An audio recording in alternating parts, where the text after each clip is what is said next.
Comenzamos la sesión 14ª de nuestro curso acerca del misterio de la Iglesia para terminar el tema de la Iglesia en el Corpus Paulinum. En el nombre del Padre, del Hijo y del Espíritu Santo. Amén.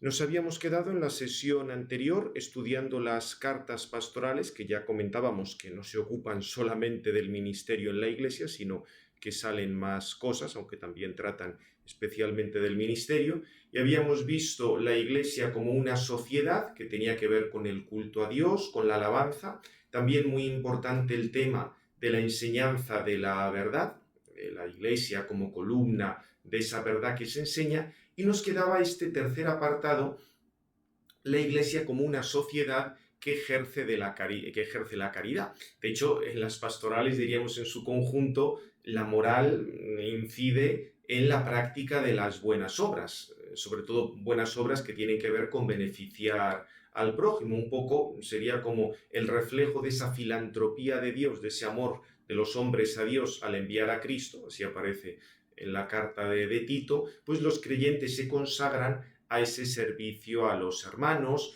por eso pues se habla de ayudar a los atribulados, y en este contexto, curiosamente, diríamos el acto de caridad que es más frecuente o que se subraya más, es el de la hospitalidad. La cosa es lógica, porque pensar que ya en el siglo I, con la Pax Romana, había más viajes, había más facilidad para viajar, pero también pues, no dejaba de ser algo difícil, algo inseguro, buscar alojamiento, no había, digamos, las redes hoteleras o el turismo que conocemos hoy, y por eso tenía mucho sentido acoger a los hermanos de otras comunidades que estaban de paso. Por eso, diríamos, en esto se insiste mucho, y el obispo tiene que ser especialmente hospitalario, un poco como representante de esa comunidad local. De esta manera queda claro que la verdadera fe y la caridad no pueden separarse, y los ministros deben unir tanto la enseñanza de la fe como la beneficencia. Obviamente, es decir, hoy en día se entiende a veces la beneficencia en la línea de estos estados sociales que padecemos, que quieren invadir todo y controlar todo. No, aquello era una cosa mucho menos, diríamos, mucho menos organizada, más personal, también a un nivel, digamos, a lo que se llegaba era cosas mucho más pequeñas, pero el tema de que se deben mantener esas buenas obras junto con la predicación de la verdad, eso es muy claro. En este sentido, digamos, podemos hablar de un grupo dentro de la Iglesia, las viudas, en el sentido de que, ya por toda la tradición bíblica y por la realidad de las cosas, era un grupo especialmente necesitado, y por eso se dice que el jefe de la Iglesia debe manifestar la caridad con estas mujeres que han perdido su marido, pero quieren permanecer en la viudedad, pues un poco como un cierto estado de consagración. Dice que obviamente la asistencia le corresponde sobre todo a la familia o algún cristiano particular que tuviera posibilidades, como aparece en el libro de los Hechos de este tal Dorcas, pero podía darse el caso de mujeres que estaban como inscritas para ser asistidas por la Iglesia porque tenían como ese gran celo por la Iglesia, estaban completamente dedicadas a las cosas de la Iglesia. San Pablo, para que esto no fuera, digamos, un coladero, prescribió que tenían que ser personas de reputación intachable, también con una vida de buenas obras, tenían que tener ya una determinada edad y eran atendidas por la Iglesia. Sería como un primer esbozo de un estado de santificación más o menos organizado. Esto se entiende las viudas que realmente lo necesitaban, porque pensad que también conocemos en la época romana algunas viudas que eran riquísimas, de estas que el marido se fue al cielo y las dejó en la gloria, o sea que tenían una cantidad enorme de bienes y además no dependían de otra persona. De esto ya digo, había de todo en la sociedad romana de la época. Más adelante, en la época del imperio más o menos cristiano, acordaos de las santas Paulo y Eustoquio, que eran un poco las mecenas de San Jerónimo, tenían cualquier problema menos económico, o sea que, digamos, ahí el tema de lo de la viudedad, en general eran personas necesitadas, pero también había sus excepciones. Bien, pues después de haber recordado estos tres aspectos de la Iglesia, el tema de la caridad, de la enseñanza de la verdad y del culto, entramos ya al punto que ha sido más discutido respecto a estas cartas. Porque en estas cartas queda muy claro que San Pablo ejerce una autoridad sobre las comunidades y delega a Timoteo y a Tito para representarle y para actuar en nombre suyo, que además tienen plenos poderes, y los van a ejercer sobre los ministros locales, o sea, una autoridad más o menos como la que había tenido San Pablo. En el caso de Timoteo, está llamado a continuar su misión, así lo dice explícitamente, y habla además de que ha recibido una consagración que le habilita para ello. Se habla de una imposición de manos en medio de una liturgia, etc. Van a ejercer el oficio de doctores, o sea, van a tener que enseñar la fe y velar sobre la ortodoxia de esa fe, de pastores en el sentido de exhortar, animar continuamente a vivir según esa doctrina, de jueces, de control de la disciplina dentro de las comunidades, y eso incluye expulsar a los herejes, y al mismo tiempo jefes del culto. Y otra cosa también muy importante es que tienen que proveer de ministros necesarios para la Iglesia. Este punto, digamos, era especialmente urgente porque las comunidades iban creciendo, se iban desarrollando, ya no era simplemente que fueran atendidas por otro que viniera de otro lugar, sino que debían proveer de esos ministros. Obviamente es digamos, una organización muy incipiente, pero se exigen una serie de cualidades. No es algo meramente temporal o para una vez, sino que estamos ya ante una estructura permanente de las comunidades, que obviamente no es que dieran los recursos para que uno se dedicara única y exclusivamente al ministerio, que ya sabéis que San Pablo decía varias veces que el ministro tenía derecho a ser atendido por la comunidad, etc. La manera práctica y concreta, eso debió depender muchísimo de los diversos lugares, pero estas funciones que hemos visto aquí, podéis revisar las citas, creo que son bastante claras. Si nos fijamos un poco en los diversos hechos a los que nos hace referencia el Nuevo Testamento, siempre veréis que se habla de algún tipo de ministros, aunque esto haya recibido nombres diversos. Pensad que antes del año 40, en torno al 36 o 37, un poco cuando lo del martirio de Esteban, ya tenemos el grupo de los 7 que están dedicados a las obras de caridad, lo que luego se denominará diáconos. También en el libro de los Hechos se nos habla de presbíteros, que administran asuntos de la comunidad, controlan la doctrina. También hacia el año 50 y tantos, en Tesalónica, se habla de algunos que son cabeza de la comunidad, parecido a los que se citan en la carta a los romanos o a los presbíteros que se citan en 1 Timoteo 5:17. Esa presidencia vuelve a aparecer en la carta a los hebreos, de la que al final diremos alguna cosa, o en Hechos 15:22. También se habla en la primera carta a los Corintios, nos ha salido ya de carismas que tienen que ver con el gobierno. Por otra parte, quiero decir, esto sin necesidad de llegar a esta época de la Iglesia, el mismo Señor había dicho que quien está a la cabeza de la Iglesia va a tener una responsabilidad, de ahí toda la imagen del pastor. Y los presbíteros de Éfeso también a veces son denominados obispos, en cuanto que tienen que vigilar, tienen que guardar la Iglesia de Dios. Ya comentaremos luego, porque aquí la terminología va bailando mucho, porque los términos obispos y presbíteros o diáconos no son términos técnicos, sino términos que indican una función, que podría ser, digamos, una función más o menos estable, otra cosa, o sea, son términos que van variando mucho, aunque vais a ver que la idea de una estructura fija o estable, que depende de un acto litúrgico, eso está claro. Vamos a continuar. Os comentaba aquí que, o sea, en la misma carta a los Efesios se nos habla de pastores y maestros para el ministerio. En la despedida de San Pablo, los presbíteros de Éfeso se les dice que tienen que construir el edificio para referirse al cuidado de la iglesia, y se entiende que San Pablo ahí en esa despedida da por supuesto que ellos tienen una serie de medios para poder guiar a la iglesia. Por eso diríamos, también en el año 60, cuando escribe a los filipenses, habla de obispos y diáconos de Filipos. O sea que también ahí en esa comunidad había una serie de personas con unos ministerios. Por eso no es nada extraño que en 1 Timoteo 4:14 se diga que ha intervenido el colegio de los presbíteros imponiendo las manos a Timoteo. Y en 2 Timoteo 1:6-7 el apóstol habla de el charismatuceu por imposición de las manos. O sea, el tema de la imposición de las manos como algo que tiene que ver con este carisma. Tanto en Listra, en Iconio, en Antioquía de Pisidia, Pablo y Bernabé iban estableciendo presbíteros con este rito. Esto de nuevo nos lo cuenta el libro de los Hechos, y eso hace que gocen de un poder religioso. Esto aparece en la carta de Santiago y tengan una autoridad, con lo cual, como veis, sin necesidad de llegar a las cartas pastorales, tenemos la referencia a todos estos ministerios. Vamos a ver un poco más en concreto lo que sucede en Éfeso y en Creta. La idea es que cuando San Pablo solía anunciar el Evangelio en algún lugar, en alguna villa, alguna ciudad, lo que fuera, para asegurar la comunidad, una vez que estaba evangelizada y había ya convertidos, había alguna institución de presbíteros. Lo que pasa es que esto en Creta le va a corresponder hacerlo a Tito. Eso es un poco como culminar la comunidad, porque se entiende. Digamos, al principio la comunidad pues está atendida desde otro, pero cuando ya la cosa tiene cierta entidad, tienen que tener sus propios ministros. Ahí encontramos dos verbos.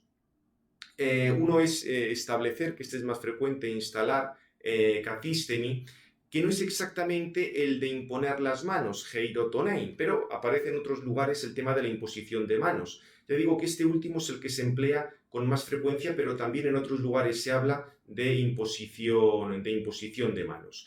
El término kathistemi se solía emplear en otro lenguaje, en otros contextos, para hablar de un juez establecido con poder, cuando el Señor pone la comparación esta del juez injusto y la viuda, que él está insistiendo, y se habla de un juez establecido con ese término. También se habla para decir cómo se establecen los diáconos, y curiosamente se emplea asimismo cuando en hebreo se habla de un sumo sacerdote que está establecido. Y es el término, ya digo, el que va a aludir el Señor para referirse a sus discípulos y, digamos, el poder que tienen sobre la Iglesia. Como la función privilegiada que tienen es predicar, pues todo esto tiene que ver con transmitir una doctrina a modo de depósito sagrado. Eso lo hemos comentado ya. Hace falta que la persona sea segura, sea capaz de argumentar, sepa organizar una casa, sea un auténtico administrador, un ecónomo, solo que de este depósito y de estos bienes que son sagrados. Este es el motivo, digamos, se requieren una serie de cualidades. Y por eso lo dice San Pablo a Timoteo, que no debe proceder con prisa para ordenar, porque si no se va a hacer partícipe de los pecados de otro. O sea, que tiene que ir viendo que tal persona realmente tenga esas virtudes. Se habla de recoger testimonios favorables y también de verificar las diversas aptitudes, las cualidades que hay.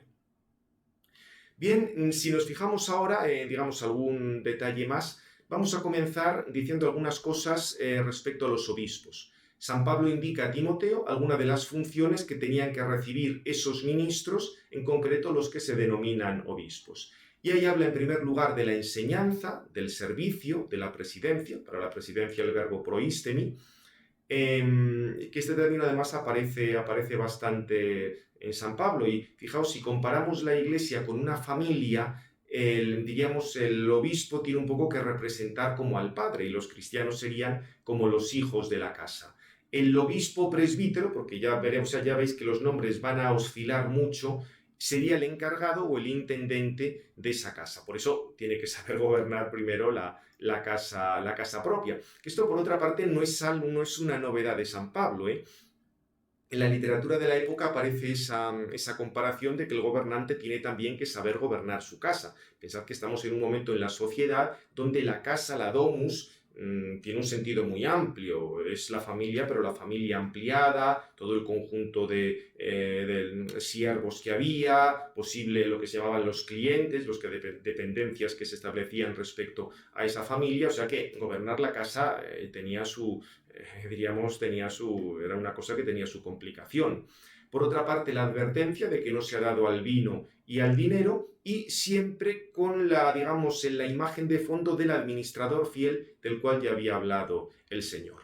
Lo que pasa es que esta presidencia, no era simplemente salir al balcón y saludar, en plan de gira, no, era, ocuparse de cosas concretas. Por eso se habla de gobernar la Iglesia con el mismo interés, o un interés mayor que el que pondría pues, un artesano en su oficio, un negociante en sus negocios. Y para eso, fijaos, se emplea el verbo epimelestai, que los autores médicos, entre ellos San Lucas, relacionaban con el cuidado de los enfermos. O sea, es tomarse en serio una cosa, pero casi cuidándola como un médico a un enfermo.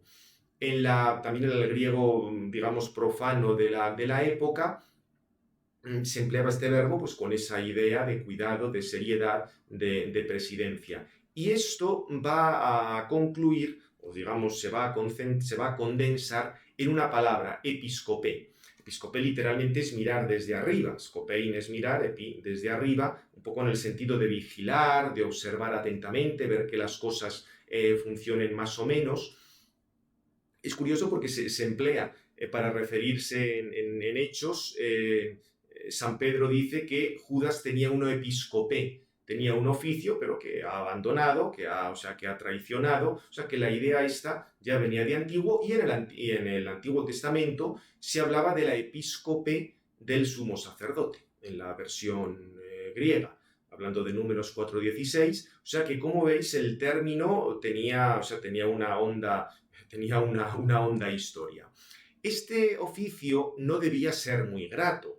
Por eso en Timoteo 1 Timoteo 3:1 se dice que si uno desea el episcopado, calon ergon, es una cosa buena, es una obra buena lo que se desea, porque no estaba ni mucho menos entre los carismas deseados. De hecho, por eso entre los ministerios se encuentra precisamente al final. Claro, tened en cuenta que otros carismas eran así muy llamativos en la comunidad, pero el que tenía que ser obispo no es que tuvieran digamos, un reconocimiento especial o unos medios especiales, sino que tenían muchísimas ocupaciones y pocos derechos. Es curioso porque luego, posteriormente, cuando los comentaristas exponían este pasaje de 1 Timoteo 3:1, que el que desea el episcopado es una cosa buena la que desea, tenían que hacer bastantes distinciones. San Tomás, con cierta guasa, dice que hay que distinguir, o sea, porque lo que se desea el episcopado es calon ergon, algo bueno. Dice, el problema es que muchos lo desean no por el episcopado en sí mismo, sino por las circunstancias. Él habla de la suficiencia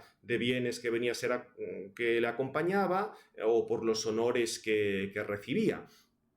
Por eso dice que mejor es no desearlo, sino que le sea pedido, o sea, que digamos que sea casi forzado uno a ejercer ese ministerio, porque si no existía el peligro de o bien pensar que uno vale para todo y también vale para obispo, o sobre todo desear las circunstancias en lugar del episcopado, o sea, el chofer, las monjas que te guisan, el palacio, el que te reciban en todas partes. O sea, ese peligro en la época de Santo Tomás y en la nuestra sigue existiendo. Por eso, digamos, los grandes comentaristas, y también lo mismo en la época patrística, decían que sí, calon ergon, el episcopado es una obra buena, pero ojo, porque el problema es desear no solo el episcopado, sino todo lo que hay en torno. Que ya digo que como pronto empezó a recibir un cierto honor, y lógicamente por parte de los fieles, pues estaba el riesgo de que allí el deseo no fuera lo suficientemente recto. En todo caso, es un auténtico trabajo, es una obra al servicio de Dios, y en aquel momento no eran muy abundantes los candidatos. Por eso el que tiene la episcope, el que tiene ese cuidado, es el episcopos. De nuevo, el término se empleaba en la época para magistrados, prefectos, funcionarios, cualquier función pública.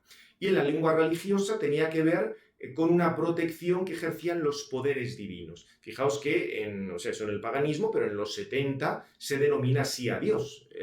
O sea, se le denomina episcopos, o empleando el verbo como el que ejerce la episcope. Mientras que en el Antiguo Testamento también vemos que episcopoi son jefes con funciones superiores. En el libro de los jueces, o en Isaías, o en el primero de Macabeos, ya aquí tenéis toda una serie de citas. O sea que ya veis que el nombre no es que se lo invente San Pablo. En el Nuevo Testamento se atribuye al mismo Cristo. Se dice que es el pastor y obispo y episcopos de nuestras almas.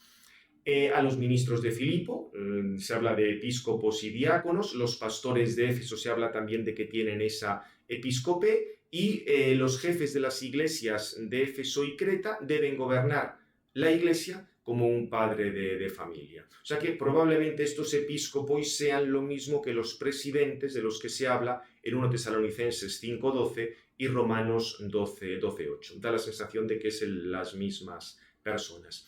Lo que pasa es que no son los únicos ministros. Encontramos también los diáconos, que asisten y ayudan a los obispos, con una lista de cualidades requeridas para ellos. había diáconos en Jerusalén que ayudaban a los apóstoles. Se da a entender que hay un diácono mujer, 1 Timoteo 3:11, pero de nuevo vuelvo a lo de antes. El sentido aquí que tiene el término diácono es muy amplio, o sea, porque no siempre con el mismo término se está refiriendo a las mismas realidades. Sabéis ya todas estas discusiones que ha habido en torno a las diaconisas, porque diaconisas sacramentales realmente no han existido nunca. Sí ha habido mujeres que han ayudado, más en Oriente, en Occidente no se dieron, pero en Oriente, por algún tema del bautismo, cuando había mujeres adultas que eran bautizadas para ayudarles y tal, y ahí parecía poco decoroso que hubiera hombres cuando se vestían o se desvestían y alguna otra función, pero realmente no se consideraron nunca un sacramento o parte del sacramento del orden. Pero eso sería otra discusión en la que ahora no entramos, porque de nuevo en esta parte, ya digo, los nombres van bailando mucho y lo vamos a ver incluso la misma alternancia presbíteros episcopos. Dejando aparte eso, otra cosa que sí es interesante es la observación de 1 Timoteo 3:13, donde dice que si sirven bien, literalmente se adquieren un buen grado. También esto tiene que ver con aquella parábola de los servidores fieles. Probablemente se está refiriendo a que se prepararan para oficios más importantes. Quizá algunos que fueran diáconos luego fueran obispos y presbíteros. De hecho, en Qumran, que tenemos una estructura también tripartita, por así decir, hay aparece esto de pasar de un grado a otro en el servicio. Esto lo veremos más en la parte sistemática, pero fijaos que en la antigüedad había más una ordenación per saltum, o sea, a veces era ordenado presbítero uno que no había sido ordenado diácono, obispo uno que no había sido ordenado presbítero. Posteriormente luego ya se prefirió que la persona recibiera todos los grados del orden, incluso lo que se llamaban las órdenes menores, como para ir, diríamos, pasando por esos grados, haciendo una lectura de este pasaje, pues en el sentido de que es bueno que haya realizado antes otro tipo de responsabilidades menores, por decirlo de alguna manera. Bien, también muy importante, tanto para obispos como diáconos, el requisito de que sean hombre de una sola mujer. La expresión es un poco extraña, dice, ¿qué pasa? Que es que los otros podían tener varias mujeres, había poligamia en la iglesia primitiva, no. Hombre de una sola mujer es hombre que se había casado una sola vez. Se entendía, digamos, se puede ver ya casi como un inicio de lo que luego va a ser el celibato asociado al ministerio, o mejor, la continencia asociada al ministerio, porque hay motivos para pensar que una vez que habían sido ordenados, aunque estaban casados, ya no mantenían relaciones conyugales con la mujer. Esto no es algo que aparezca tal cual en el texto bíblico, pero hay documentos de cristianos muy antiguos que atribuyen esa costumbre a la época apostólica. O sea, decir que los ministros, si se habían ordenado sin estar casados, pues no se casaban, y si se habían ordenado casados, no podían mantener relaciones con la mujer una vez que se habían quedado ordenados. En algún momento San Pablo habla de la continencia del obispo, probablemente se esté refiriendo a esto. Lo que sucedió es que luego en Oriente, o sea, porque en Occidente y Oriente, los primeros siglos IV, V, esto quedaba muy claro. O sea, una vez ordenado, tenía que vivir en continencia. Lo que pasa es que en Oriente, por una serie de cosas bastante un poco extrañas, en el sínodo trulano, el XV, se estableció que debían mantener la continencia, pero solo el día antes o la noche antes del ejercicio del ministerio. O sea, un poco como una continencia de tipo cultural, como la que había en el Antiguo Testamento, que los sacerdotes tenían que abstenerse de relaciones conyugales la víspera de del oficio que realizaban en el templo. Pero ya digo, eso es lo que se estableció en ese concilio, pero la tradición anterior de la Iglesia más bien apunta en el otro sentido. En esto, cuando veamos la parte de la estructura de la Iglesia, ya lo recordaré. Ahí en ese capítulo tenéis también algo de bibliografía sobre el tema y algunos artículos que esto lo explican bastante bien. Pero dejamos ahora continuamos con esto, porque junto con los diáconos y los presbíteros tenemos los diáconos y los obispos, tenemos también los presbíteros. San Pablo manda a Tito que establezca presbíteros en cada ciudad. Y en otro lugar, pues dice también que se dedican a la presidencia, a la palabra, deben ser respetados, debía ser un poco los jefes de las comunidades locales. Fijaos que desde el punto de vista etimológico, presbíteros es simplemente el comparativo de presbís, o sea, lo que indica anciano, alguien que tiene ya cierta edad. Esto con las connotaciones de veneración, de prudencia que se atribuía a la edad, a la ancianidad en toda esa época, tanto en el mundo pagano como judío. O sea, esto era, digamos, eso era común a todos. Formaban parte de las asambleas de notables y un poco, diríamos, recordarían la institución de los 70 ancianos por parte de Moisés, o en las comunidades sinagogales. Las sinagogas judías eran administrados por un colegio de ancianos. En el Sanedrín, digamos, tenían su puesto los ancianos después del sumo sacerdote. O sea que por eso es lógico que este tema de los ancianos aparezca sobre todo en esta terminología, aparezca en Jerusalén como asociados a los apóstoles. También se habla de que son instituidos por la imposición de manos. De todos modos, es interesante que estos ministerios, diáconos, presbíteros, obispos, son muy parecidos a los que existían en la comunidad de Qumran, tal como lo sabemos por el documento de Damasco, o por la regla y el anexo a la regla, lo cual hace ver que las pastorales están completamente enraizadas en la cultura religiosa de la época. También ahí se habla de una selección cuidadosa de los candidatos. Había un mebaker, que sería el que tiene como la superintendencia, el equivalente al obispo. También grupos de sacerdotes subordinados al anterior, que tendrían que ver con los presbíteros, y luego también pues, habría otros ministros que tenían que ver con los levitas, y diríamos ahí estarían los diáconos. O sea que, como veis, esta estructura tripartita del ministerio entra perfectamente dentro de lo que eran los grupos judíos de la época, o sea que podía haber sido completamente asumida por el Señor y los apóstoles. Lo que sucede, como os digo aquí, es que el tema de la terminología va variando, porque ya hemos visto diversos términos para designar los ministerios, diversos términos para hablar un poco de esas características, como lo del epimelesta y ese cuidado, y lo que no queda clara es la relación entre unos y otros. No sabemos si lo que San Pablo llama, cuando escribe a Timoteo, denomina obispo, era simplemente un presbítero que dirige el grupo de los otros presbíteros o un ministerio distinto. Realmente los argumentos a favor de la identidad son la semejanza de funciones y las listas de cualidades requeridas son prácticamente lo mismo. Lo que pasa es que estas listas tienen mucho de lugar común. Si nos fijamos en la carta a Tito, los versículos 5, 6, 7, está hablando de presbíteros y luego introduce un gar, pues, en el versículo 7 y habla de obispos. Con lo cual, si ese gar fuera simplemente explicativo, vendría a decir que los obispos es lo mismo que los presbíteros. Si introdujera un pensamiento nuevo, ya estaría poniendo una distinción entre unos y otros. A favor de la distinción, tendríamos la misma distinción de nombres y el tema de que en las pastorales episcopos se emplea sobre todo en singular y con artículo, aunque ya habíamos visto que en Filipenses aparecía en plural. En cambio, en Hechos, parece que hay episcopos designa más bien una función de vigilancia, mientras que presbíteroi y diáconoi aparecen en plural. El mismo hecho de comparar el obispo con el jefe o administrador de la casa nos hablaría de un ministerio, digamos, único, monárquico y un presbiterio. De hecho, hay una antigua tradición conservada por Clemente de Alejandría que transmite Eusebio y nos hablaría ya de una distinción obispos-presbíteros en la presidencia y en ser el primero en la comunidad, pero ya digo que aquí es más difícil el precisar las cosas.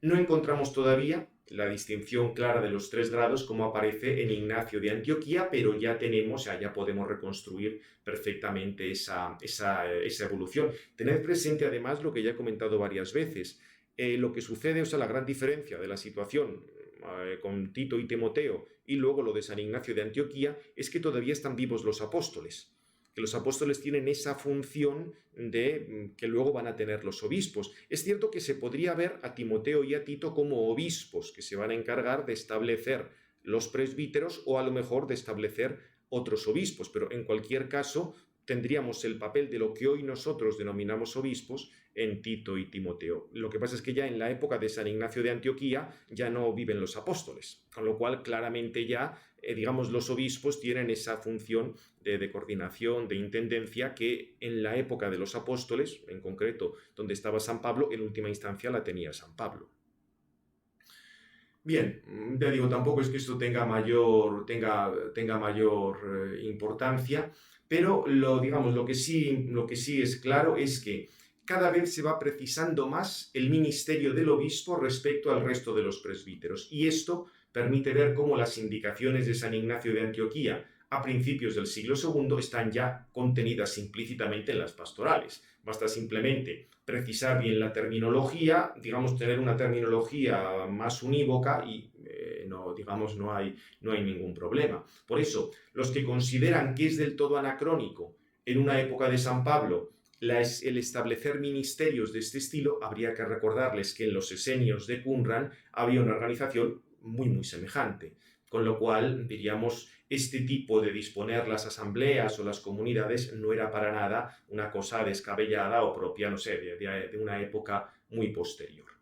Bien, pues ya simplemente decimos alguna cosilla sobre el trasfondo eclesiológico de la carta a los hebreos. La agrupo aquí en el Corpus Paulinum, está ahí todos estos, digamos, problemas acerca de su autenticidad, pero os recordaba ya que si vemos cómo se redactaban las cartas en la antigüedad, una carta podía ser perfectamente de una persona que se había limitado a decirle a otra, pues escríbeme tal cosa, tal otra, le da luego un repaso y al final la firma. O sea, da la sensación de que las ideas de fondo son las de San Pablo, pero toda la argumentación, la redacción, el estilo es de otra persona que tiene una gran cultura, conoce muy bien el modo judío de argumentar, etc. Sin entrar en eso, hay algún dato interesante de esta carta para la eclesiología. Se está refiriendo a una comunidad que está con riesgo de cansancio, de dejadez, también quizá con el riesgo de la hostilidad que siempre había en el mundo pagano, y les dirige unas palabras de consuelo para que no se dejen arrebatar la gracia. Es interesante porque se presenta a Cristo como el mediador de una nueva alianza, Dios hablado por Cristo. También se vincula a Cristo como la casa de Dios, se vincula a Cristo a la imagen de la casa de Dios, un modo de referirse a la misma iglesia. Cristo aparece como un nuevo Moisés que lleva el nuevo pueblo de Dios a su descanso, temas todos que ya hemos visto. Se habla de, digamos, él ya se ha santificado, ha ejercido el sacrificio de una manera indeleble, el único sacrificio es el de Cristo, y fijaos que va a ser muy interesante el presentar a Cristo como sacerdote, porque evidentemente si el ministro representa de alguna manera a Cristo y Cristo es sacerdote, también habrá que considerar al ministro sacerdote, teniendo en cuenta sobre todo que la Eucaristía es un sacrificio, con lo cual la carta a los hebreos va a ser muy importante para la consideración sacrificial del sacerdotal del ministerio, que esto se va a desarrollar poco a poco, pero las bases están aquí. Por otra parte, tenéis una relación entre la Iglesia y la palabra de Dios, porque Dios se ha comunicado mediante su Hijo. Esto culmina una historia de salvación.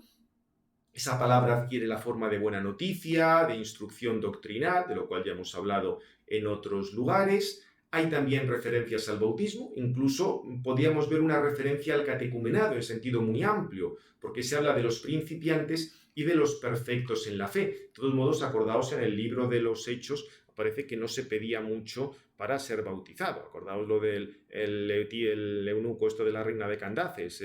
Felipe le habla de cómo es el evangelio, él cree y dice, ¿nos podemos bautizar? Sí, ahí hay un sitio con agua, pues ya está. No hacía falta, digamos, ni pasar por, digamos así, escrutinios bautismales. Bien, todo eso podía tener su sentido digamos, en determinados momentos, pero ya os digo que en los primeros momentos de la Iglesia realmente lo que se pedía era la confesión de fe. Eso sí, luego había una especial instrucción, gente que llevaba menos tiempo, gente que llevaba más tiempo, pero el bautismo se concedía con bastante facilidad.